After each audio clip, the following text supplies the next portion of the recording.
کہ قریش کی عورتیں اور بچے آپ کی تلاوت سننے کے لیے آپ کے گرد جمع ہو جاتے ہیں۔ قریش مکہ نے ابن الدغنا سے شکایت کی کہ ان کو سمجھاؤ یا صرف پوشیدہ آباد کریں، ورنہ تم اپنی دی ہوئی پناہ کو ختم کرو۔ ابن دگنا نے آپ کو قریش کا یہ اعتراض بتایا تو آپ نے فرمایا، مجھ کو تمہاری پناہ کی ضرورت نہیں، اب میں اللہ تعالیٰ کی پناہ میں آتا ہوں۔ متعدد مواقع پر قریش مکہ نے رسول اللہ صلی اللہ علیہ وسلم پر قاتلانہ حملے کیے۔ ہر بار ابوبکر آگے بڑھتے اور کہتے، ظالموں، تم اس شخص کو قتل کرنا چاہتے ہو جو کہتا ہے کہ میرا رب اللہ ہے۔ آپ نے اپنی بیٹی عائشہ رضی اللہ عنہ کا نکاح رسول اللہ صلی اللہ علیہ وسلم سے کیا، یوں آپ کو رسول اللہ صلی اللہ علیہ وسلم کا سسر ہونے کا شرف حاصل ہوا۔ ہجرت مدینہ کے موقع پر آپ ہی کو رسول اللہ صلی اللہ علیہ وسلم کی رفاقت نصیب ہوئی۔ مسجد نبوی کی تعمیر کے لیے جو قطعہ زمین 2 یتیم بچوں سے خریدا گیا، اس کی قیمت حضرت ابوبکر صدیق رضی اللہ عنہ نے ادا کی۔ آپ نے تمام غزوات میں شرکت کی۔ 9 ہجری میں آپ کو امیر الحج بنایا گیا۔ رسول اللہ صلی اللہ علیہ وسلم کے وصال کے بعد ثقیفہ بنی سعدہ کے اجتماع میں آپ کو خلیفہ منتخب کیا گیا۔ آپ نے تقریباً 2 سال 3 ماہ 10 دن بحیثیت خلیفہ اپنے فرائض انجام دیے۔ رسول اللہ صلی اللہ علیہ وسلم نے آپ کے بارے میں فرمایا تھا، کوئی شخص بھی ایسا نہیں جس نے ابوبکر سے زیادہ مجھ پر اپنی جان و مال کے ذریعے احسان کیا ہو۔ اگر میں کسی کو اللہ کے سوا خلیل بناتا تو ابوبکر کو خلیل بناتا۔ اب ذکر کرتے ہیں حضرت ابوبکر صدیق رضی اللہ عنہ کی وفات کا۔ آپ نے 7 جمادی الثانی 13 ہجری کو شدید سردی کے موسم میں غسل کیا تو بیمار پڑ گئے۔ وفات کے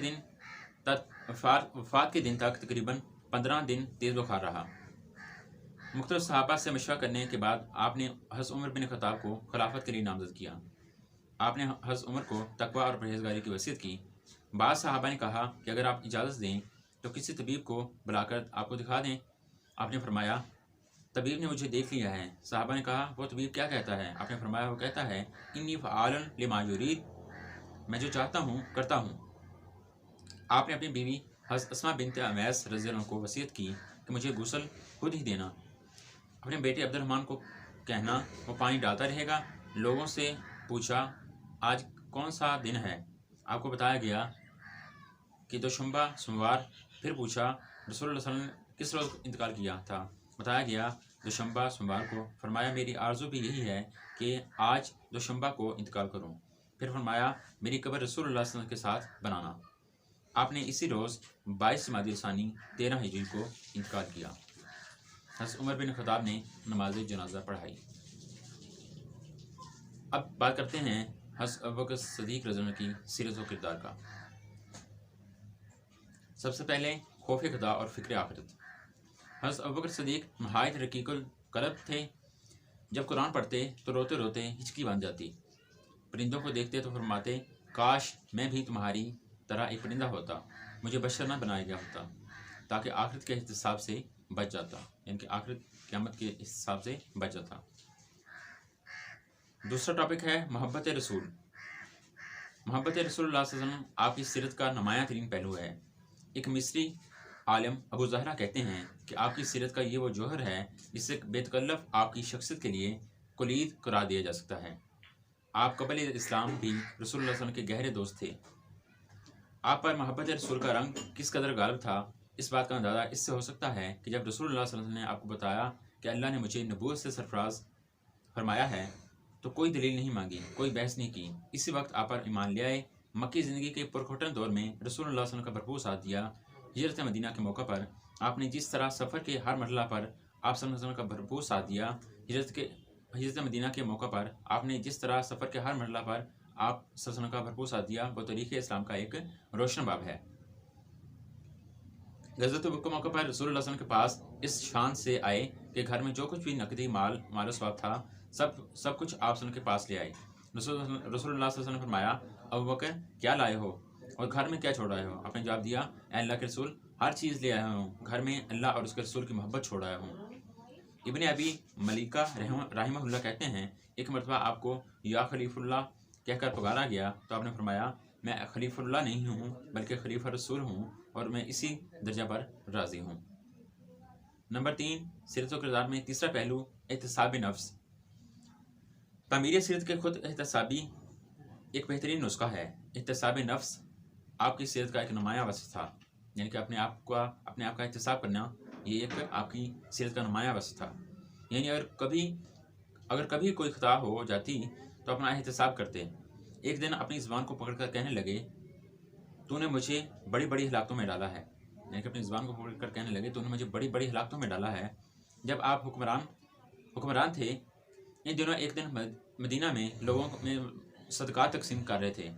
آپ نے حکم دیا، کوئی شخص بغیر اجازت اندر نہ آئے۔ ایک شخص جس کے ہاتھ میں اونٹ کی گردن پر لپیٹنے والی رسی تھی، جلدی میں اندر گھس آیا۔ آپ نے اسی سے وہ رسی لے کر اسے ماری۔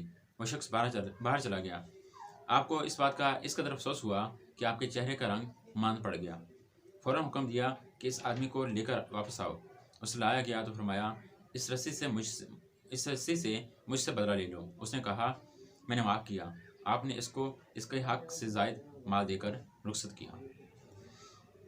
آپ نے مرض الوفات میں حضرت عبد الرحمن بن عوف سے فرمایا، مجھے کسی بات کا غم نہیں، البتہ یہ سوچتا ہوں کہ کاش میں نے یہ دو کام کیے ہوتے۔ پہلا یہ کہ ثقیفہ بنو سعدہ کے دن میں نے عمر بن خطاب یا ابو عبیدہ بن جراح کو خلیفہ بنایا ہوتا اور میں ان کا وزیر ہوتا۔ دوسرا کام یہ ہے کہ میں نے خالد بن ولید رضی اللہ عنہ کو مرتدین سے جنگ کرنے کے لیے بھیجا تھا، تو میں خود ذوالقصہ میں قیام کرتا۔ اب بات کرتے ہیں سیرت و کردار کے چوتھے پہلو، سادگی کی۔ آپ اپنے لباس اور خوراک کے معاملے میں بہت سادگی پسند تھے۔ دور خلافت میں بھی آپ کا لباس ایک پگڑی اور معمولی عبا پر مشتمل تھا۔ جب عرف کے زعماء آپ کی خدمت میں حاضر ہوئے تو آپ کی سادگی سے نہایت متاثر ہوتے۔ مورخ مسعودی نے مروج الذہب میں لکھا ہے، آپ کے پاس یمن کے کچھ شہزادے اس حالت میں آئے کہ ان کے لباس سونے چاندی کے تاروں سے بنے ہوئے کپڑے کے تھے۔ جب ان شہزادوں نے حضرت ابوبکر صدیق کے نہایت سادہ لباس کو دیکھا تو آپ کے وقار اور دبدبا سے مرعوب نظر آئے۔ جب واپس گئے تو اس قدر قیمتی لباس پہننے کی وجہ سے ایک دوسرے کو ملامت کرنے لگے۔ ایک دن حضرت ابوبکر صدیق بازار تشریف لے جا رہے تھے۔ آپ کی قمیض پر شانوں کے قریب معمولی چمڑے کے پیبند لگے ہوئے تھے۔ آپ کو دیکھ کر آپ کے بعض عزیزوں نے کہا، ہم نے آپ کو جملہ مہاجرین اور نصارہ پر فضیلت دی ہے۔ ان کے اس جملے کا مطلب یہ تھا کہ ہم نے تو آپ کو بحیثیت خلیفہ منتخب کیا ہے اور آپ نے اپنا یہ حال بنا رکھا ہے۔ آپ نے ان کو جواب دیا، کیا آپ لوگ یہ چاہتے ہیں کہ میں زمانہ جہالیت کے حکمرانوں کی طرح عیش پرست اور ظالم و جابر حکمران بن جاؤں؟ اللہ کی قسم میں ایسا ہرگز نہیں کروں گا۔ میرا کام اطاعت خداوندی، زہد و تقوی اور تواضع و انکساری کے علاوہ مخلوق خدا سے نرمی اور ملاطفت سے پیش آنا ہے۔ اب سیرت و کردار کا پانچواں پہلو، خودداری۔ آپ خودداری کے وصف سے مزین تھے، دوسروں کے معمولی کام کرنے سے بھی عار نہ تھے، لیکن خودداری کی وجہ سے دوسروں سے اپنا ذرا سا کام لینا بھی گوارہ نہیں کرتے تھے۔ روایت میں ہے کہ بعض اوقات یوں ہوتا کہ آپ اونٹ پر سوار ہوتے، اونٹ کی نکیل ہاتھ سے نیچے گر پڑتی تو نیچے اترتے اور خود اٹھاتے۔ ایک دن لوگوں نے کہا، اے مسلمانوں کے خلیفہ، آپ اتنی زحمت کیوں کرتے ہیں؟ ہمیں حکم دیا کریں۔ آپ نے فرمایا، میرے حبیب محمد مصطفیٰ صلی اللہ علیہ وسلم نے مجھے حکم دیا تھا کہ لوگوں سے کسی چیز کا سوال نہ کرنا۔ اب بات کرتے ہیں سیرت و کردار کے چھٹے پہلو، حلم و بردباری۔ حلم و بردباری کے زیور سے بھی آراستہ تھے۔ ایک دن آپ رسول اللہ صلی اللہ علیہ وسلم کے پاس بیٹھے ہوئے تھے، ایک شخص نے آپ سے نہایت سخت کلامی کی، آپ نے اس کو برداشت کیا اور خاموش رہے۔ دوسری بار بھی اس نے ایسا ہی کیا، آپ خاموش رہے۔ جب تیسری بار کیا تو آپ غصے میں آ گئے۔ یہ منظر دیکھ کر رسول اللہ صلی اللہ علیہ وسلم وہاں سے اٹھ کر چلے گئے۔ آپ نے محسوس کیا کہ رسول اللہ صلی اللہ علیہ وسلم کو میرا یہ جواب ناگوار گزرا ہے۔ آپ کے پاس حاضر ہوئے اور کہا، اے اللہ کے رسول، کیا آپ مجھ سے ناراض ہو گئے ہیں؟ آپ نے فرمایا، اے ابوبکر، یہ شخص تم کو جو کچھ کہہ رہا تھا، آسمان سے ایک فرشتہ اتر کر اس کو جواب دے رہا تھا، لیکن جب تم نے اس سے بدلہ لے لیا تو فرشتہ چلا گیا۔ وہاں شیطان آدم کا، اس لیے یہ مناسب نہ تھا کہ میں وہاں بیٹھا رہوں جس جگہ شیطان ہو۔ اب بات کرتے ہیں سیرت و کردار کے ساتویں پہلو، صلہ رحمی کی۔ آپ اپنے رشتہ داروں کے حقوق کا بہت خیال رکھتے تھے۔ اپنے غریب و نادار رشتہ داروں کی باقاعدگی سے مالی مدد فرماتے تھے۔ واقعہ افق کے بعد آپ نے اپنے ایک رشتہ دار مستحار رضی اللہ عنہ کی مالی مدد چھوڑ دی تھی، کیونکہ یہ بھی منافقین کے ساتھ شامل ہو کر نامناسب باتیں کرتے تھے۔ اللہ تعالیٰ نے قرآن حکیم میں اس کا ذکر کرتے ہوئے فرمایا کہ ابو بکر کو اپنے رشتہ دار کی مالی مدد بند نہیں کرنی چاہیے تھی، انہیں چاہیے کہ وہ اپنے رشتہ دار کو معاف کر دیں۔ حضرت ابو بکر نے اسی وقت توبہ کی اور اپنے رشتہ دار کی مالی مدد بحال کر دی۔ اگلا ٹاپک شجاعت۔ آپ نے تمام غزوات میں رسول اللہ صلی اللہ علیہ وسلم کا ساتھ دیا اور بہادری کے جوہر دکھائے۔ غزوہ بدر کے موقع پر صحابہ کرام نے رسول اللہ صلی اللہ علیہ وسلم کے لیے ایک کیمپ بنایا جہاں آپ قیام فرمائیں۔ اس کیمپ کی حفاظت کے فرائض حضرت ابوبکر صدیق رضی اللہ عنہ نے ادا کیے۔ مکی دور نبوت میں جب مشرکین مکہ نے ایک موقع پر رسول اللہ صلی اللہ علیہ وسلم پر حملہ کیا تھا تو آپ ہی آگے بڑھے اور ان کے حملہ کو ناکام کیا۔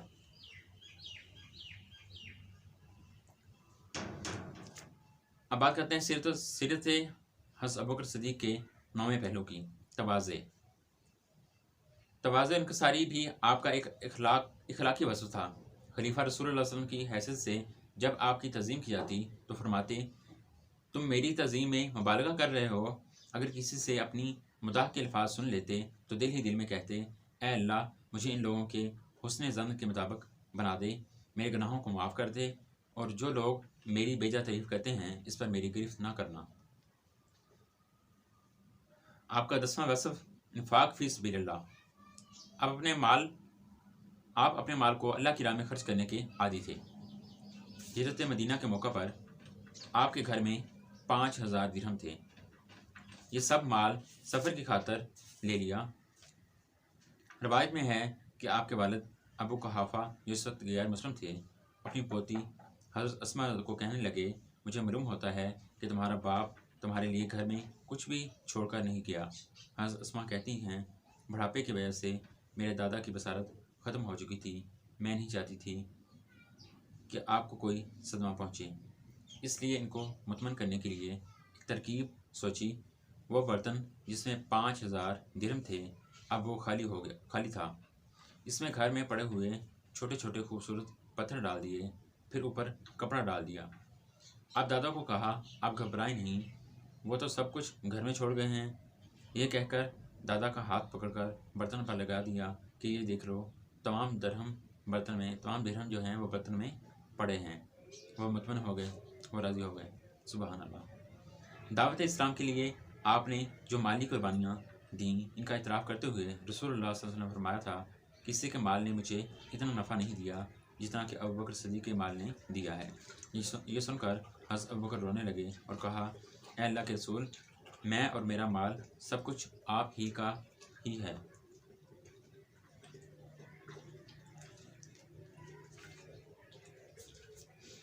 اب بات کرتے ہیں سیرت و کردار، حضرت ابوبکر صدیق کے سیرت و کردار کے 11ویں پہلو کی، خیر خواہی۔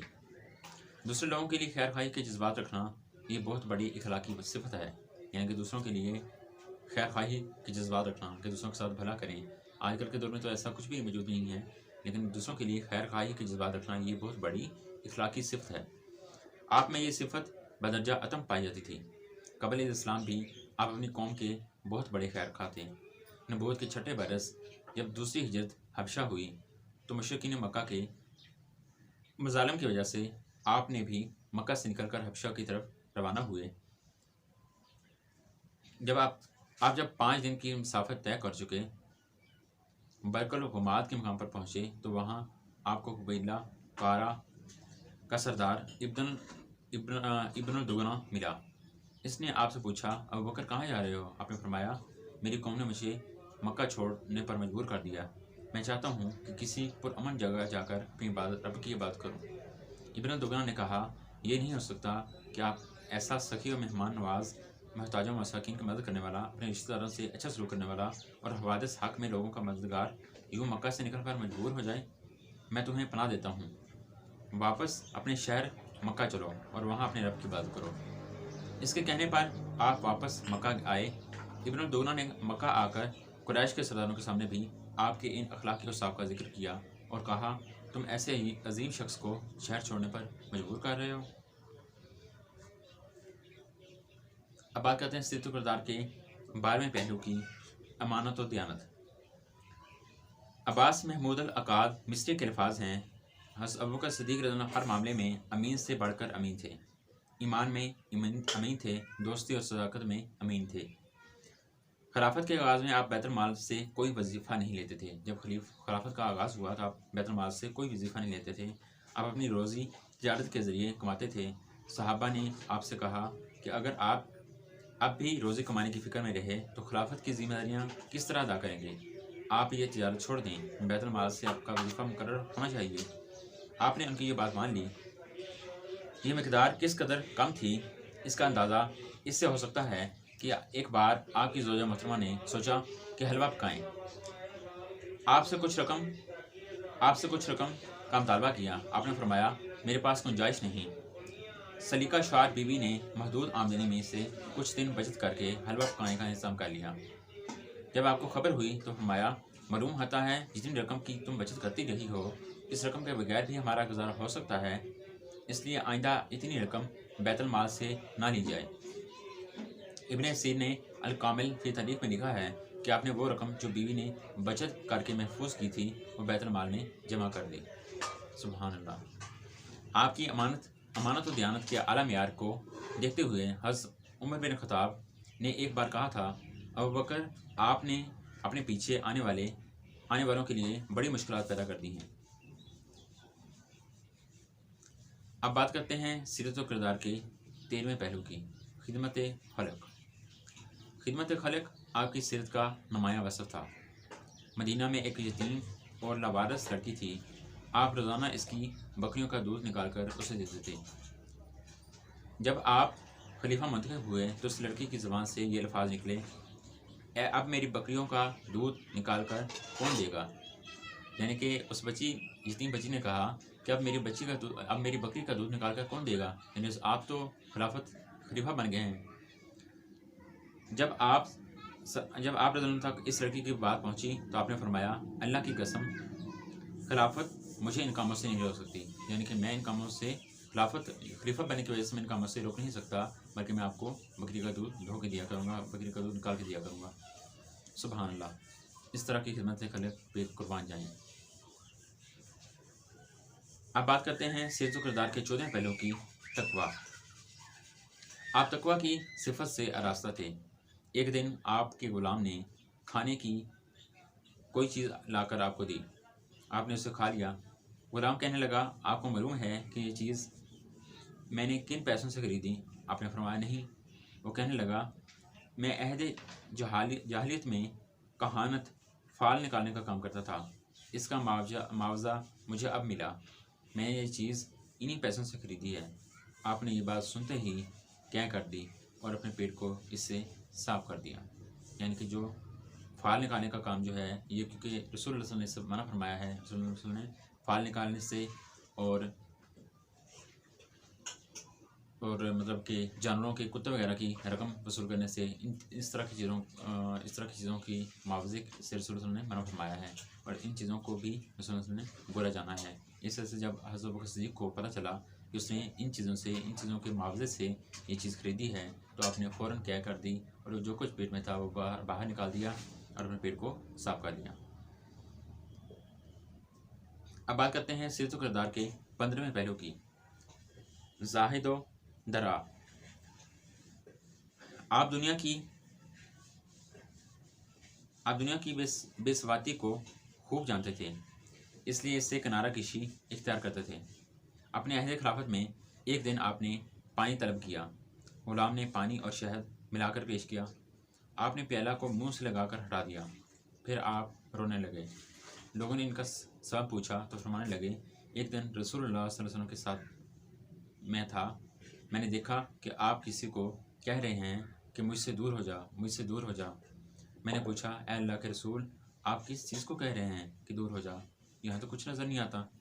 رسول اللہ صلی اللہ علیہ وسلم نے فرمایا دنیا میرے سامنے مجسم ہو کر آ گئی تھی، میں نے اس سے کہا کہ میرے سامنے سے دور ہو جا، مگر پھر دوبارہ آئی اور کہا ٹھیک ہے آپ مجھ سے بچ کر نکل جائیں، لیکن آپ کے بعد جو لوگ آئیں گے وہ مجھ سے بچ کر نہیں جا سکیں گے۔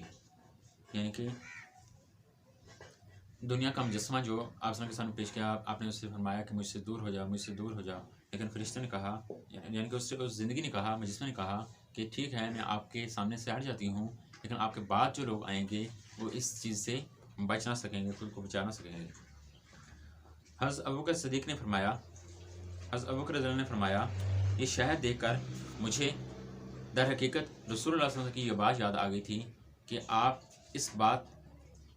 کی اس بات نے مجھے رلا دیا، مجھے یہ خوف ہوا کہ کہیں یہ دنیا مجھ سے چمٹ نہ آئے، یعنی کہ پانی کے اندر شہد ملا کر جو دے دیا ہے، یعنی کہ مانگا تو پانی تھا لیکن پانی کے اندر شہد بھی ملا کر دے دیا ہے۔ رسول اللہ صلی اللہ علیہ وسلم تو حضرت ابوبکر صدیق رضی اللہ عنہ نے فرمایا کہ مجھے اس بات کا خوف ہے کہ یہ دنیا مجھ سے چمٹ نہ جائے، یعنی کہ یہ دنیا مجھے نہ لگ جائے، جس طرح رسول صلی اللہ علیہ وسلم نے اس چیز سے پناہ مانگی تھی کہ مجھ سے دور ہو جا، مجھ سے دور ہو جا، فرمایا کہ اس طرح یہ مجھے نہ لگ جائے۔ اب بات کرتے ہیں سیرت و کردار کے 16 پہلوؤں کی، صبر و استقلال۔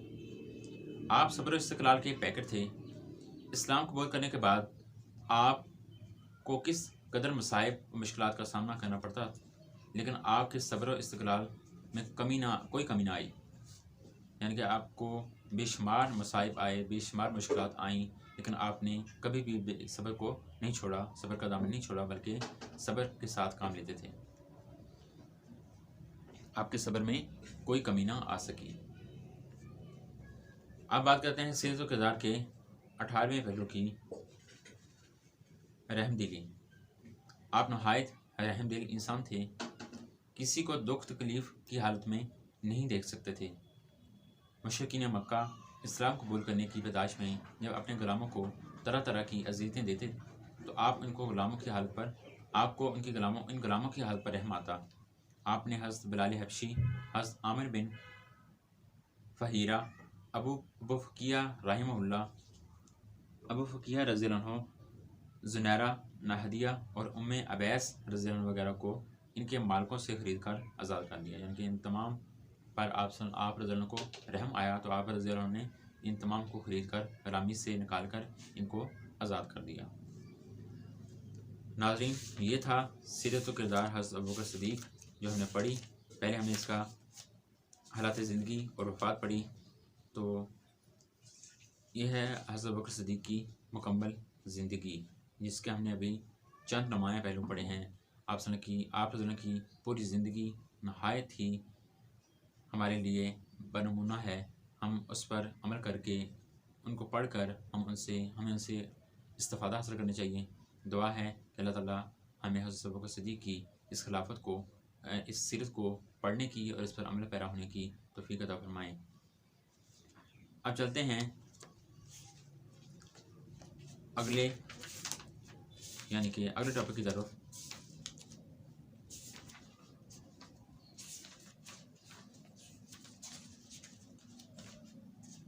یعنی کہ عہد صدیقی کی مشکلات اور ان کا حل، یعنی کہ حضرت ابوبکر صدیق کے عہد کے اندر جو ان کو مشکلات پیش آئیں اور ان کا حل، یہ ہم پڑھیں گے۔ خلافت راشدہ کے دور میں حضرت عمر بن خطاب کے کارنامے نمایاں حیثیت رکھتے ہیں، تاہم یہ ایک تاریخی حقیقت ہے کہ اگر حضرت ابوبکر صدیق اپنے مختصر عہد حکومت میں نئی پیش آمدہ خلافت پر قابو نہ پاتے، مرکز کے استحکام کے لیے اقدامات نہ کرتے اور امت مسلمہ کو سیاسی وحدت عطا نہ کرتے تو شاید حضرت عمر بن خطاب بھی اس قدر کامیاب حکمران ثابت نہ ہوتے۔ مشکلات اور ان کا حل۔ رسول اللہ صلی اللہ علیہ وسلم کے وصال کے بعد جب آپ خلیفہ منتخب ہوئے تو آپ کو کئی نئی مشکلات کا سامنا کرنا پڑا۔ مملکت اسلامیہ میں نئے مسائل نے جنم لیا، پورے عرب میں ارتداد و بغاوت کی ایک لہر دوڑ گئی، امت مسلمہ پر انتہائی مشکل وقت آن پڑا اور ہر طرف اندھیرے چھا گئے۔ حضرت عبداللہ بن مسعود رضی اللہ عنہ فرماتے ہیں، رسول اللہ صلی اللہ علیہ وسلم کی وفات کے فوراً بعد ہم مسلمانوں کو ایسے حالات سے دوچار ہونا پڑا کہ اگر اس وقت حضرت ابوبکر صدیق ہماری رہنمائی کے لیے نہ ہوتے تو ہم ہلاک ہو جاتے۔ حضرت عائشہ صدیقہ فرماتی ہیں، رسول اللہ صلی اللہ علیہ وسلم کی وفات ہوئی اور میرے باپ پر ایسے حوادث و مصائب ٹوٹ پڑے کہ اگر بڑے بڑے مضبوط پہاڑوں پر گرتے تو ان کو ریزہ ریزہ کر دیتے۔ ایک طرف مدینہ میں نفاق گھسا ہوا تھا اور دوسری جانب عرب مرتد ہونے لگے تھے۔ حضرت عروہ بن زبیر فرماتے ہیں، اس وقت حالت یہ ہو گئی تھی کہ تمام عرب کے قبائل یا تو سب کے سب مرتد ہو چکے تھے یا ان میں سے کچھ لوگ مرتد ہو چکے تھے، کوئی بھی پورا قبیلہ مسلمان نہیں رہا تھا۔ ہر طرف نفاق پھیل رہا تھا اور اب یہود و نصارہ بھی للچائی ہوئی نظروں سے مسلمانوں کو دیکھ رہے تھے۔ مسلمان کی حالت اپنی قلت اور دشمن کی کثرت کی وجہ سے ان بھیڑ بکریوں کی سی ہو گئی تھی، جو شدید سردی کی رات کو طوفانی بارش میں گھری ہوئی اور نہایت حیران و پریشان ہو گئی ہوں۔ حضرت ابوبکر صدیق رضی اللہ عنہ نے نہایت جرأت و ہمت، فہم و فراست اور کمالی حکمت و تدبر سے ان سب مسائل پر مکمل قابو پا لیا۔ امت مسلمہ کی سیاسی وحدت اور مرکز کے استحکام کے لیے آپ کے اقدامات کی افادیت بہت زیادہ ہے۔ جیش اسامہ رضی اللہ عنہ کی روانگی۔ حضرت اسامہ رضی اللہ عنہ رسول اللہ صلی اللہ علیہ وسلم کے آزاد کردہ غلام حضرت زید رضی اللہ عنہ کے بیٹے تھے۔ حضرت اسامہ جو تھے وہ حضرت زید رضی اللہ عنہ کے بیٹے تھے۔ 8 ہجری میں رسول اللہ صلی اللہ علیہ وسلم نے رومیوں کے مقابلے کے لیے جو فوج روانہ کی تھی، اس کے سپہ سالار حضرت زید بن حارثہ رضی اللہ عنہ تھے۔ موتا کے مقام پر 3000 اسلامی فوج کا مقابلہ 1 لاکھ رومی فوج سے ہوا۔ اس معرکہ میں حضرت زید بن حارثہ شہید ہو گئے تھے۔ اس لڑائی میں مسلمان اپنے مقاصد حاصل نہ کر سکے تھے، اس لیے رسول اللہ صلی اللہ علیہ وسلم نے اپنی حیات مبارکہ کے آخری دنوں میں رومیوں کے مقابلے کے لیے ایک اور فوج تیار کی، جس کی سپہ سالاری حضرت اسامہ بن زید کو عطا فرمائی۔ ایک روایت یہ ہے کہ ابھی یہ لشکر مدینہ سے روانہ نہیں ہوا تھا کہ رسول اللہ صلی اللہ علیہ وسلم کا انتقال ہو گیا۔ دوسری روایت یہ ہے کہ یہ لشکر مدینہ سے روانہ ہو کر کچھ ہی فاصلہ پر یعنی مقام جرف میں پہنچا تھا کہ رسول اللہ صلی اللہ علیہ وسلم کی شدید بیماری کی خبر پہنچی، اس لیے یہ لشکر اسی مقام پر رک گیا۔ جب آپ صلی اللہ علیہ وسلم کی وفات کی خبر ملی تو یہ لشکر واپس مدینہ آ گیا۔ حضرت ابوبکر صدیق رضی اللہ عنہ کے سامنے پہلا مسئلہ یہی تھا کہ اب اس لشکر کو رومیوں کے مقابلے کے لیے روانہ کیا جائے یا اس میں ہم کو روک دیا جائے۔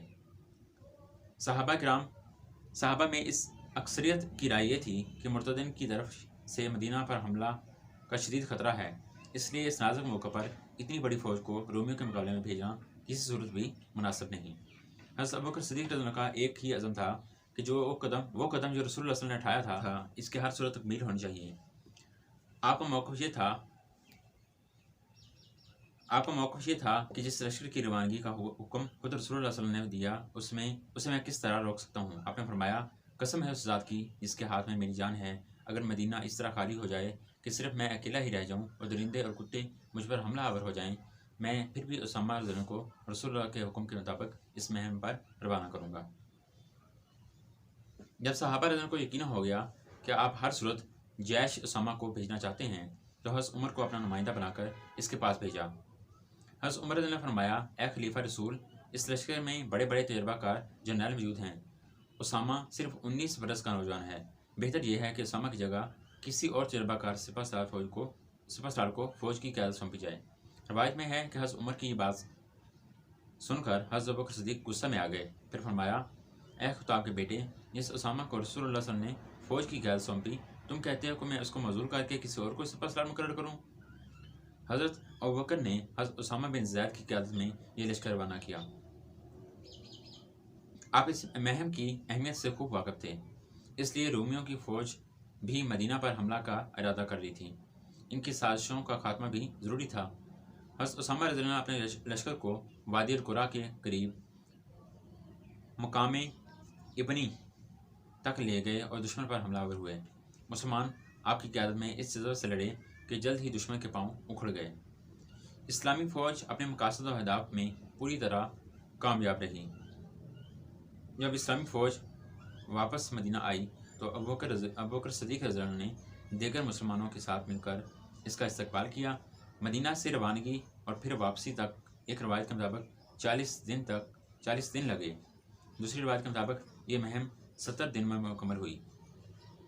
مسلم مورخین کے نزدیک دوسری روایت زیادہ معتبر ہے۔ فتنہ ارتداد۔ رسول اللہ صلی اللہ علیہ وسلم کی وفات کے بعد عرب کے متعدد قبائل مرتد ہو گئے، یعنی اسلام کو چھوڑ کر واپس اپنے آبائی مذہب میں چلے گئے۔ اسباب وجوہات۔ فتنہ ارتداد پیدا ہونے کے متعدد اسباب تھے جن ذیل میں ان کا ذکر کیا جاتا ہے۔ نمبر 1، وفات نبوی صلی اللہ علیہ وسلم۔ بعض لوگوں نے یہ سوچا کہ اگر آپ صلی اللہ علیہ وسلم نبی برحق تھے تو پھر آپ فوت کیوں ہوئے؟ کچھ لوگوں کا خیال تھا کہ آپ صلی اللہ علیہ وسلم کی وفات کے بعد آپ صلی اللہ علیہ وسلم کی نبوت کا بھی خاتمہ ہو گیا، اس لیے آپ پر ایمان رکھنے کی ضرورت نہیں اور نہ ہی آپ صلی اللہ علیہ وسلم کی اطاعت پر ہم پر واجب ہے۔ نمبر 2، دینی تربیت کا فقدان۔ مرتد ہونے والے قبائل کی اکثریت 9 ہجری اور اس کے بعد مسلمان ہوئی تھی۔ ان قبائل کے وفود ایک بار مدینہ آئے، مسلمان ہوئے اور پھر رسول اللہ صلی اللہ علیہ وسلم سے نہ تو ان کی ملاقات ہو سکی اور نہ ہی ان کی تربیت و اصلاح کا کام ہو سکا۔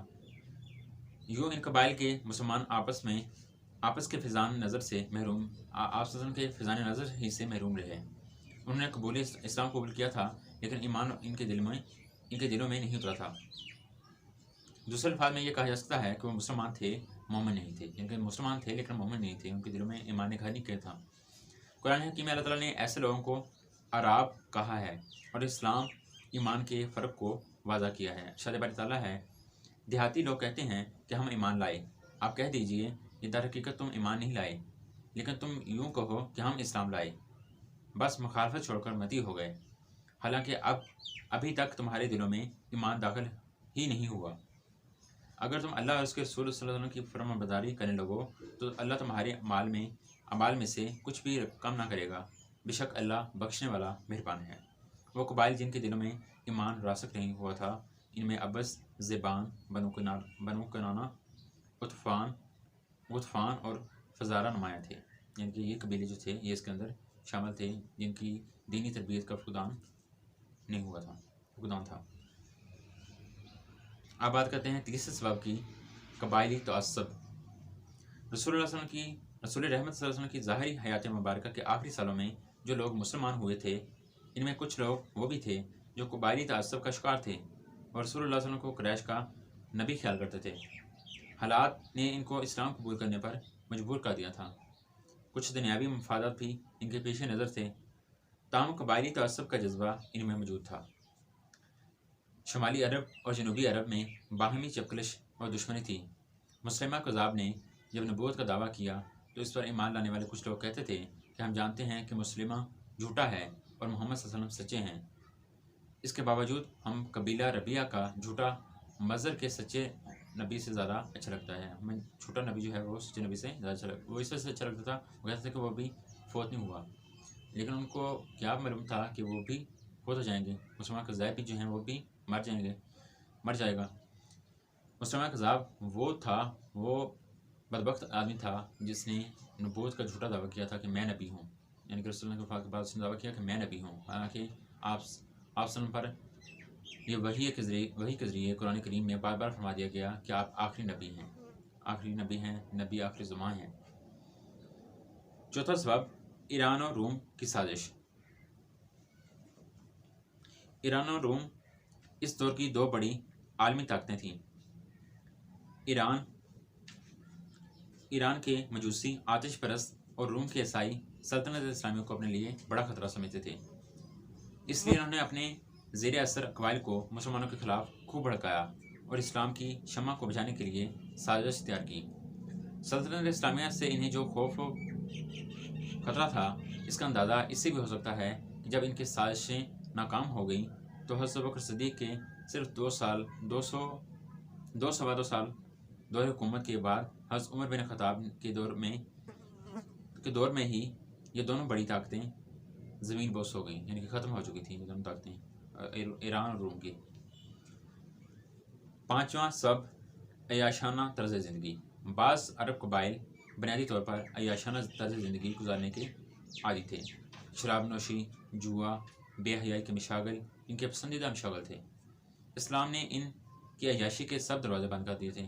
یہ چاہتے تھے کہ ان کا سابق طرز زندگی دوبارہ واپس آ جائے، یعنی کہ وہ دوبارہ اپنی اس وجہ سے لوٹ گئے کیونکہ وہ عیش پسند تھے۔ چھٹا سبب، عرب سرداروں کے مفادات۔ عرب میں بنیادی طور پر قبائلی نظام تھا، قبیلے کا سردار ہر قسم کے اختیارات کو استعمال کرتا تھا۔ عرب میں سلطنت اسلامیہ کے قائم ہونے کے بعد ان عرب سرداروں کے اختیارات و مفادات پر بھی ضد پڑی تھی۔ یہ چاہتے تھے کہ سلطنت اسلامیہ کا خاتمہ ہو جائے اور ان کے اختیارات انہیں واپس مل جائیں، یعنی کہ وہ چاہتے تھے کہ اب جو ہے اسلامی سلطنت جو ہے وہ ختم ہو جائے اور دوبارہ ہمیں ہماری عرب سرداری دوبارہ مل جائے۔ آٹھواں سبب جو کہ فتنہ ارتداد کا سبب تھا وہ یہ ہے، حکومت کی اطاعت۔ اگر یہ کہا جائے تو غلط نہیں ہوگا کہ بعض عرب قبائل نے دلی طور پر اسلام قبول ہی نہیں کیا تھا، بلکہ انہوں نے محض بعض مجبوریوں کی وجہ سے اسلامی سلطنت کی اطاعت کی تھی۔ اس نئے حالات کو دیکھتے ہوئے وہ اس اطاعت کو اپنی گردنوں سے اتارنا چاہتے تھے۔ وسائل آمد و رفت کی کمی۔ اگلا ٹاپک ہے وسائل آمد و رفت کی کمی۔ اس دور میں وسائل آمد و رفت کی حالت بہتر نہ تھی۔ اسلامی سلطنت کے وہ علاقے جو دور دراز تھے، دارالحکومت مدینہ سے ان کا رابطہ کم تھا، ان کو مکمل طور پر کنٹرول میں رکھنے کے لیے بہت سے اقدامات کی ضرورت تھی، اور یہ کام اتنا آسان نہیں تھا۔ دور دراز علاقوں مثلاً حضر موت، عمان، بحرین وغیرہ میں ارتداد کا فتنہ پھیلنے کا سب سے اہم سبب یہی تھا۔ یہود کی سازش۔ سلطنت اسلامیہ کے قیام سے عرب میں یہود کی کمر ٹوٹ چکی تھی۔ انہوں نے اپنی ذلت اور رسوائی کا بدلہ لینے کے لیے بعض عرب قبائل کو ارتداد کی طرف اکسایا۔ واقعات اور اقدامات۔ کیا واقعات ہوئے اور ان کے لیے کیا اقدامات کیے گئے؟ نمبر 1، خلیفہ رسول اللہ صلی اللہ علیہ وسلم کا اعلان عام۔ وہ لوگ جو مرتد ہو چکے تھے، ان کے لیے خلیفہ رسول اللہ صلی اللہ علیہ وسلم نے اعلان عام کیا تاکہ وہ واپس اپنے دین میں آ جائیں۔ آپ رضی اللہ عنہ نے فرمایا، تم میں سے جو لوگ اسلام کا اقرار کرنے اور اس پر عمل کرنے کے بعد اپنے دین سے پھر گئے ہیں، انہوں نے در حقیقت شیطان کی آواز پر لبیک کہا ہے۔ میں مسلمانوں کے لشکر کو تمہاری طرف بھیج رہا ہوں۔ میں نے ان کو حکم دیا ہے کہ وہ اس وقت تک کسی سے نہ تو جنگ کریں اور نہ کسی کو قتل کریں جب تک اللہ کی طرف اس کو دعوت نہ دیں۔ اس دعوت کو جو شخص قبول کرے گا، اسلام کا اقرار کرے گا، اپنی شرارت اور فتنہ انگیزی سے باز آ جائے گا اور نیک عمل کرے گا، اسے قبول کیا جائے گا، اور جو شخص انکار کرے گا تو جو میں نے حکم دیا ہے اس سے قتال کیا جائے گا، یعنی کہ اس سے جنگ لڑی جائے گی جو اس حکم کی خلاف ورزی کرے گا۔ مرتد امراء کی سرکوبی۔ مرتد امراء میں زیادہ مشہور یہ تھے: نعمان بن منظر نے بحرین میں، لقید بن مالک نے عمان میں، اور اشد بن قیس نے کندہ میں مرتد ہو کر بغاوت کا اعلان کیا۔ حضرت ابوبکر صدیق نے ان مرتد امراء کی سرکوبی کے لیے اسلامی فوج کے دستے روانہ کیے۔ علا بن حضرمی رضی اللہ عنہ نے بحرین کے امیر نعمان بن منظر کو قتل کیا۔ حذیفہ بن محسن رضی اللہ عنہ نے عمان کے سردار لقید بن مالک کو قتل کیا۔ زیاد بن لبید رضی اللہ عنہ نے علاقہ کندہ کے سردار اشد بن قیس کو شکست دینے کے بعد گرفتار کیا اور پھر اسے مدینہ بھیج دیا۔ جب اس سے حضرت ابوبکر صدیق کے سامنے پیش کیا گیا تو اس نے دوبارہ اسلام قبول کر لیا تھا، اور پھر اسی دین پر اس کا خاتمہ ہوا۔ اب بات کرتے ہیں سیاسی بغاوت کی۔ عرب میں متعدد قبائل ایسے تھے جو ابھی مسلمان نہیں ہوئے تھے۔ یہ قبائل اپنے آبائی مذاہب پر قائم تھے۔ یہودی، عیسائی، مجوسی، مشرکین، ان سب کی ایک اچھی خاصی تعداد موجود تھی۔ پروفیسر فلپ ہارٹی کہتا ہے، پیغمبر اسلام کی زندگی میں جزیرہ نمائے عرب کی 1/3 سے زیادہ آبادی مسلمان نہیں ہو سکی تھی۔ خود حجاز، جو پیغمبر اسلام کی سرگرمیوں کا اصل میدان تھا، اس کا حال یہ تھا کہ آپ کی وفات سے 1 یا 2 سال پہلے مکمل طور پر مسلمان ہوا تھا۔ جو وفد پیغمبر اسلام کی خدمت میں آتے تھے، ظاہر ہے کہ ان کو پورے عرب کا ترجمان نہیں کہا جا سکتا تھا، اور کسی وفد کے مسلمان ہو جانے کی حقیقت اس سے زیادہ نہیں تھی کہ ایک قبیلہ کے سرداروں نے اسلام قبول کر لیا تھا۔ ان غیر مسلم قبائل میں بنو تمیم، بنو حنیفہ، مزر، بنو عامر، غسان، قزاع اور اہل حضر موت شامل تھے۔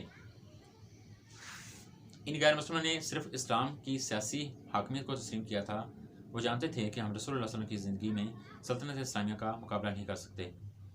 اب ابوبکر صدیق رضی اللہ عنہ خلیفہ بنے اور سلطنت اسلامیہ میں انتشار شروع ہوا تو ان غیر مسلموں نے بھی بغاوت کر دی۔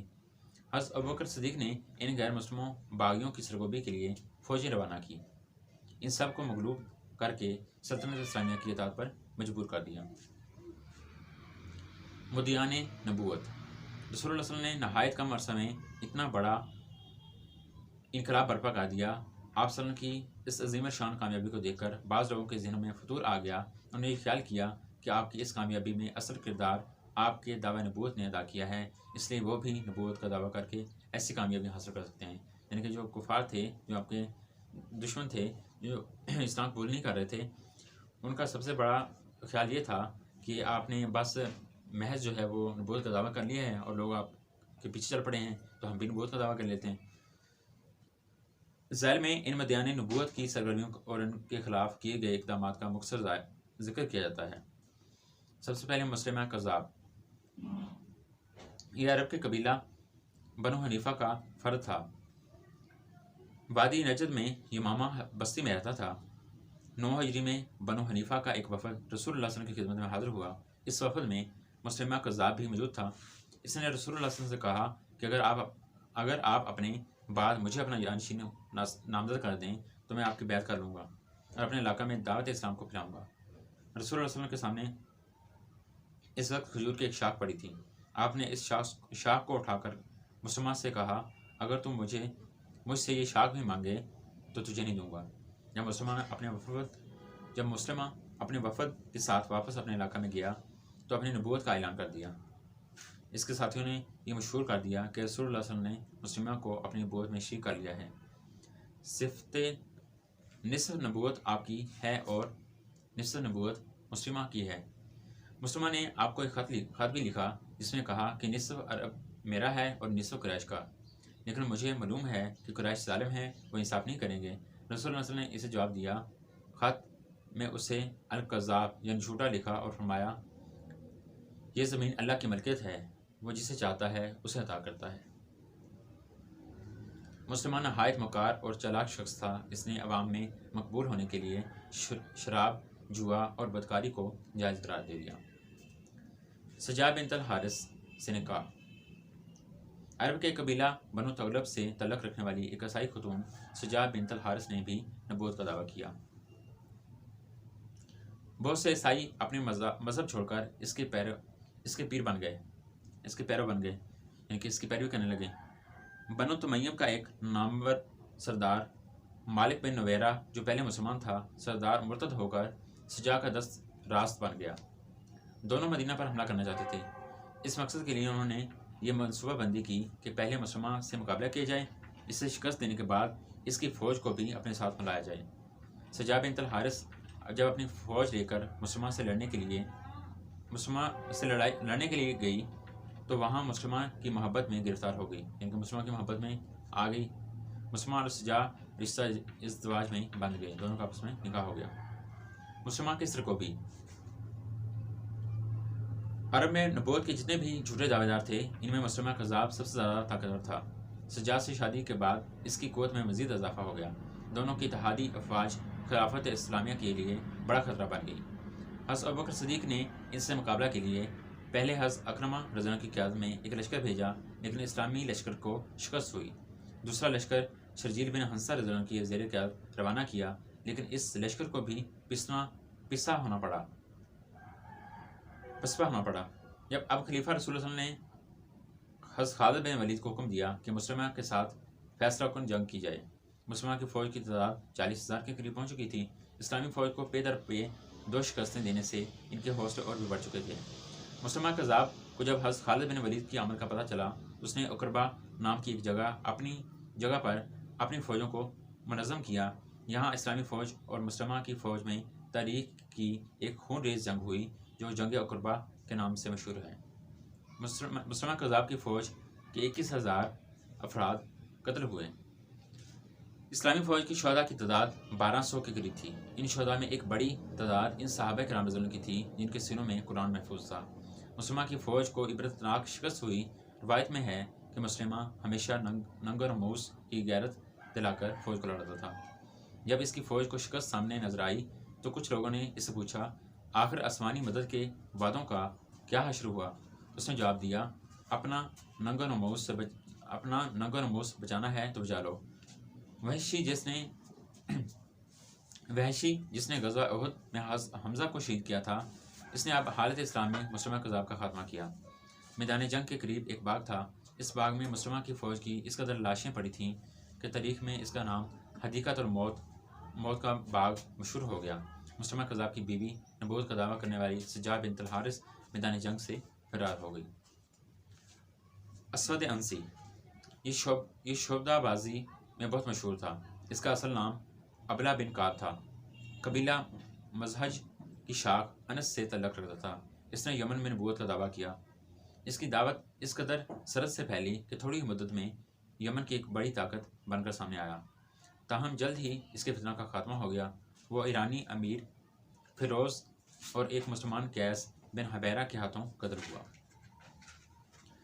طلحہ بن خویلد، اس کا اصل نام طلحہ تھا، اسے حقارت سے طلیحہ چھوٹا طلحہ کہتے تھے۔ قبیلہ بنو اسد سے تعلق رکھتا تھا، اس نے بھی نبوت کا دعویٰ کر دیا۔ قبیلہ بنو اسد کی اکثریت نے اسے نبی تسلیم کر لیا۔ وہ کہتا تھا کہ فرشتہ جبرائیل اس کے پاس آتا ہے۔ وہ مسجع عبارتیں بنا کر لوگوں کے سامنے وحی کے طور پر پیش کرتا۔ اس نے کہا کہ نماز میں رکوع اور سجدہ کرنے کی ضرورت نہیں۔ اس نے اپنی فوج کو مختلف جگہوں پر پھیلا دیا۔ اس کی فوج کا ایک حصہ مدینہ سے صرف 12 میل کے فاصلے پر تھا۔ طلحہ کے بھتیجے حبال نے اس دستہ کو لے کر رات کے وقت مدینہ پر حملہ کر دیا۔ حضرت ابوبکر صدیق نے خود اسلامی لشکر کی قیادت کی۔ حملہ آور فوج بھاگ گئی۔ آپ نے ظہر تک ان کا تعاقب کیا۔ اس وقت طلحہ جو تھا وہ بزاخہ کے چشمہ پر خیمہ زن تھا۔ حضرت ابوبکر صدیق نے اس کے مقابلے کے لیے حضرت خالد بن ولید کو روانہ کیا۔ بزاخہ کی وادی میں طلحہ کی فوج اور اسلامی فوج میں زبردست معرکہ ہوا۔ اس لڑائی میں مسلمانوں کو فتح نصیب ہوئی۔ طلحہ نے میدان جنگ سے فرار ہو کر شام میں قبیلہ بنو کلب کے پاس پناہ لے لی۔ کچھ عرصہ بعد طلحہ مسلمان ہو گیا اور بعد ازاں اس نے عراق ایران کی جنگوں میں بہادری کے جوہر دکھائے، کیونکہ طلحہ جو تھا وہ بعد میں مسلمان بھی ہو گیا اور اس نے بحیثیت مسلمان بھی جنگیں لڑی۔ منکرین زکوٰۃ، عرب کے قبائل ابس زبان بنو کنانہ، غطفان اور بنو فرارہ مدینہ کے ارد گرد قبائل میں آباد تھے۔ ان کا موقف یہ تھا کہ ہم نماز روزہ حج سب پر قائم بند رہیں گے، لیکن زکوٰۃ کی ادائیگی نہیں کریں گے۔ اسلامی ریاست کا کوئی حق حاصل نہیں کہ وہ ہم سے ٹیکس وصول کریں۔ ان کی ایک دلیل یہ تھی کہ اللہ تعالیٰ نے قرآن میں اپنے پیغمبر کو حکم دیا ہے کہ مسلمانوں کے اموال سے زکوٰۃ وصول کرو، اور جب رسول اللہ صلی اللہ علیہ وسلم کی وفات پا گئے تو کسی کو کوئی حق حاصل نہیں کہ وہ ہم سے زکوٰۃ وصول کرے۔ یہ ایک بہت محتاط مسئلہ تھا۔ صحابہ کرام میں سے کچھ لوگوں کی رائے یہ تھی کہ اس وقت دشمنوں کے خلاف کئی محاذ کھلے ہوئے ہیں۔ دوسری بات یہ ہے کہ یہ لوگ ابھی نئے مسلمان ہوئے تھے، آہستہ آہستہ ایمان پر پختہ ہو جائیں گے، پھر خود ہی زکوٰۃ کی ادائیگی کرنے لگیں گے، اس لیے ان سے جنگ نہ کی جائے۔ حضرت ابوبکر صدیق نے فرمایا، اللہ کی قسم، یہ لوگ رسول اللہ صلی اللہ علیہ وسلم کی زندگی میں اگر بکری کا ایک بچہ بھی زکوٰۃ کے طور پر دے دیتے، اب وہ اس سے انکار کریں گے تو میں ان سے بھی جنگ کروں گا۔ یعنی کہ اگر بکری کا بچہ دینے سے بھی انکار کریں گے، وہ اس کی بھی زکوٰۃ نہیں دیں گے تو میں ان سے بھی انکار کروں گا، ان سے بھی جنگ کروں گا انکار کرنے پر۔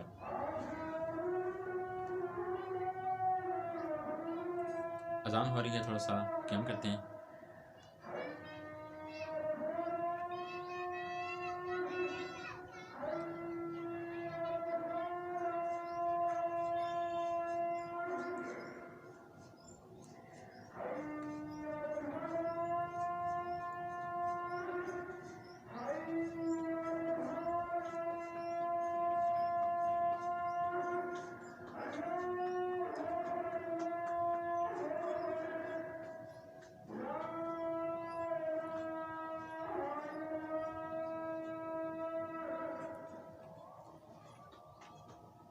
اس موقع پر حضرت عمر بن خطاب نے فرمایا، اے خلیفہ رسول، آپ ان لوگوں کے خلاف کیسے جنگ کر سکتے ہیں جبکہ یہ لوگ توحید اور رسالت کی گواہی دیتے ہیں؟ آپ صلی اللہ علیہ وسلم کا ارشاد ہے کہ جو لوگ توحید اور رسالت کی گواہی دیتے ہیں ان کی جانیں اور اموال محفوظ ہو جاتے ہیں۔ حضرت ابوبکر صدیق کا استدلال یہ تھا کہ اللہ تعالیٰ نے قرآن حکیم میں متعدد مقامات پر نماز اور زکوٰۃ کا اکٹھے حکم دیا ہے۔ نماز حقوق اللہ میں سب سے افضل ہے اور زکوٰۃ حقوق العباد میں سب سے اعلیٰ ہے۔ نیز آپ نے یہ دلیل دی کہ طائف سے بنو ثقیف کا ایک وفد رسول صلی اللہ علیہ وسلم کی خدمت اقدس میں حاضر ہوا تھا، جس نے کہا تھا کہ اگر ہم پر نماز فرض نہ کی جائے تو ہم مسلمان ہونے کے لیے تیار ہیں۔ رسول اللہ صلی اللہ علیہ وسلم نے بڑی سختی کے ساتھ ان کی پیشکش کو رد کر دیا اور فرمایا کہ وہ دین ہی کیا جس میں نماز نہ ہو۔ حضرت ابوبکر صدیق نے فرمایا، اللہ کی قسم، ان لوگوں کے خلاف ضرور جنگ کروں گا اور جو نماز اور زکوٰۃ میں فرق کریں گے۔ حضرت ابوبکر صدیق نے محض جذبات میں آ کر ایسا نہیں کیا بلکہ آپ نے اپنے عمل سے اس کو سچا ثابت کیا۔ حضرت ابوبکر صدیق خود فوج لے کر ان کا مقابلے کے لیے نکلے۔ آپ نے ان قبائل پر حملہ کیا اور سب کو مغلوب کیا۔ بعد ازاں یہ قبائل اپنے اموال کی زکوٰۃ لے کر خود مدینہ آئے۔ اب صحابہ کرام رضی اللہ عنہم نے محسوس کیا کہ منکرین زکوٰۃ کے بارے میں حضرت ابوبکر صدیق کا موقف ہی درست تھا۔ اگر ان لوگوں کو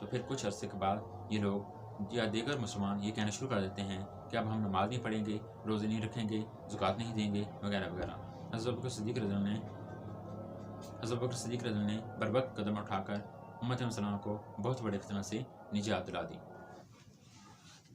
حضرت ابوبکر رضی اللہ عنہ کے مزید کارنامے: جمع تدوین قرآن عہد صدیقی میں لڑی جانے والی جنگوں میں بہت سے حفاظ قرآن صحابہ شہید ہو رہے تھے، یعنی کہ حافظ قرآن بہت زیادہ شہید ہو رہے تھے۔ قرآن یا تو صحابہ کے سینوں میں محفوظ تھا یا پھر مختلف اجزاء کی صورت میں مختلف صحابہ کے پاس محفوظ تھا۔ حضرت عمر بن خطاب کو فکر لاحق ہوئی کہ اگر اسی طرح جنگوں میں حفاظ صحابہ کرام شہید ہوتے رہے، یعنی کہ قرآن کے حافظ جو ہیں وہ شہید ہوتے رہے، تو کہیں قرآن ضائع نہ ہو جائے۔ اس لیے آپ نے حضرت ابوبکر صدیق کو مشورہ دیا۔ کس نے مشورہ دیا؟ حضرت عمر بن خطاب نے حضرت ابوبکر صدیق کو، کہ قرآن کے اجزاء کو ایک جگہ جمع کر دیا جائے۔ حضرت ابوبکر رضی اللہ عنہ پہلے تو نہ مانے، پھر آپ کے اصرار اور کام کی حفاظت کی وجہ سے راضی ہو گئے۔ حضرت زید بن ثابت عہد رسالت میں کاتب وحی تھے۔ حضرت ابوبکر صدیق رضی اللہ عنہ نے ان کو بلاوا بھیجا۔ آپ کی نگرانی میں ایک کمیٹی تشکیل دی گئی جس کا کام قرآن کو جمع کرنا تھا۔ اس کمیٹی نے نہایت احتیاط سے حفاظ صحابہ کرام اور تحریری اجزاء کی مدد سے قرآن کو ایک جگہ جمع کر دیا۔ نظام حکومت: حضرت ابوبکر صدیق ایک بہترین مدبر سلطنت تھے۔ آپ نے نظام حکومت بہترین اصولوں پر قائم کیا۔ مسند خلافت پر جلوہ افروز ہونے کے بعد آپ نے اپنی پالیسی واضح کرتے ہوئے حسب ذیل تقریر کی تھی۔ آپ نے فرمایا: لوگوں، میں تم پر حاکم بنایا گیا ہوں، حالانکہ میں تمہاری جماعت میں سے سب سے بہتر نہیں ہوں۔ یعنی کہ حضرت ابوبکر صدیق یہ نہیں کہتے کہ میں سب سے بہتر ہوں، بلکہ فرمایا کہ میں تم سے بہتر نہیں ہوں۔ اگر میں اچھا کام کروں تو میری اطاعت کرنا، اور اگر غلط کام کروں تو مجھے سیدھا کر دینا۔ یعنی کہ اگر تو میں سیدھے راہ پر چلوں، سیدھا کام کروں تو تم میری اطاعت کرنا، اور اگر میں غلط کام کروں تو میری نافرمانی کرنا، مجھے سزا دینا۔ تمہارا ضعیف فرد بھی میرے نزدیک قوی ہے، یہاں تک کہ میں دوسروں سے اس کا حق اس کو نہ دلا دوں، اور تمہارا قوی شخص میرے نزدیک کمزور ہے، یہاں تک میں اس سے دوسروں کا حق نہ حاصل کر لوں۔ یاد رکھو، جو قوم جہاد فی سبیل اللہ چھوڑ دیتی ہے، اللہ تعالیٰ اسے ذلیل و رسوا کر دیتا ہے۔ اگر میں اللہ تعالیٰ اور اس کے رسول اللہ صلی اللہ علیہ وسلم کی اطاعت کروں تو تم میری اطاعت کرو، اور اگر ان کی نافرمانی کروں تو تم پر میری اطاعت فرض نہیں۔ آپ حکومت کے معاملات مجلس شورا کے مشورہ سے سر انجام دیتے تھے۔ جہاں اختلاف کی ضرورت ہوتی وہاں دلائل سے مجلس شورا کو قائم کرتے تھے۔ آپ نے سلطنت اسلامیہ کو مختلف صوبوں میں تقسیم کر رکھا تھا اور ان پر گورنر مقرر کیے تھے جن کو والی کہا جاتا تھا۔ آپ اپنے گورنروں کو کہتے تھے کہ اگر لوگوں کی اصلاح کرنا چاہتے ہو تو پہلے اپنی اصلاح کرو، یعنی کہ اگر آپ چاہتے ہو کہ ہم لوگوں کی اصلاح کریں، دوسرے لوگوں کو سیدھے راہ پر لائیں، تو سب سے پہلے اس کا جو بنیادی کام ہے وہ کیا ہے کہ اپنے آپ کو سیدھا کرنا۔ ہمارے لیے بھی ایک نمونہ ہے کہ اگر ہم کسی کو دعوت دینا چاہتے ہیں تو سب سے پہلے اس کام کو ہمیں خود اپنانا چاہیے۔ یعنی کہ 5 وقت نماز پڑھتے ہیں ہم خود، پابندی نماز ہے، یعنی کہ نماز کو اس کے وقت پر ادا کرتے ہیں۔ ہمارے اندر نماز سنت طریقے سے پڑھنے کی ہم سمجھتے ہیں کہ ہم سنت نبی کے وقت پڑھتے ہیں، تو پھر ہمیں دوسروں کو اس کی تلقین کرنی چاہیے کہ آپ بھی نماز پڑھیں۔ اس طریقے سے اگر ہم زکوٰۃ خود ادا کرتے ہیں تو دوسرے لوگوں کو حکم دینا چاہیے کہ آپ زکوٰۃ ادا کریں۔ اس طریقے سے ان پر جو ہے وہ آپ کے عمل کا، آپ کے کہنے کا زیادہ اثر ہوگا۔ لیکن اگر آپ دوسروں کو تلقین کرتے رہیں اور خود جو ہیں وہ اس سے منہ پھیرتے رہیں تو پھر جو ہیں وہ دوسرے بھی اس پر عمل پیرا نہیں ہو سکتے جب تک کہ آپ خود اس پر عمل کرنا ہو۔